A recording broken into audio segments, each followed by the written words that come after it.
భగవద్ బంధువులారా, మనం రోజు పోతన భాగవతము నుండి రోజు పద్యం చొప్పున మనం తెలుసుకుంటున్నాము. ఈరోజు మరొక పద్యం గూర్చి తెలుసుకుందాము. అలవైకుంఠపురంబులో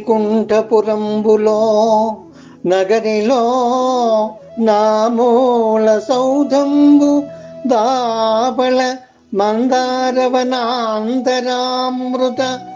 సరహ ప్రాంతేందు కాంతోప లోకోత్వల పర్యంక రమా వినోదియగు నా పన్న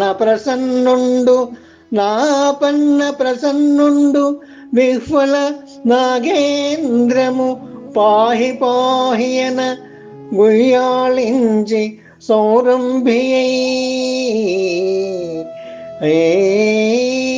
పాహి పాహియన గుయ్యాళించి సౌరంభియై. భావము: కష్టాలలో చిక్కుకున్న వారిని కాపాడే భగవంతుడు ఆ సమయంలో వైకుంఠంలో ఉన్నాడు. అందులో అంతఃపురంలో ఉన్నాడు.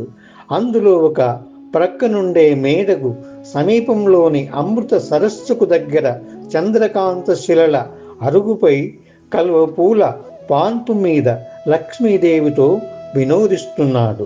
భయంతో స్వాధీనం తప్పి కాపాడుమన్న గజేంద్రుని మన విన్నాడు. అతన్ని కాపాడడానికి వేగిరపడినాడు.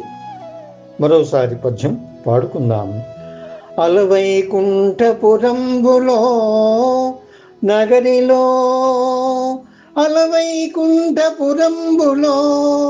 నగరిలో నామూల సౌధంబు దాపల మందార వనాంతరామృత సరహ ప్రాంతేందు కాంతోప లోత్పల పర్యంక రమా వినోదియగు నా పన్న ప్రసన్నుండు విహ్వల నాగేంద్రము పాహి పాహియన గుయ్యాళించి సౌరంభియై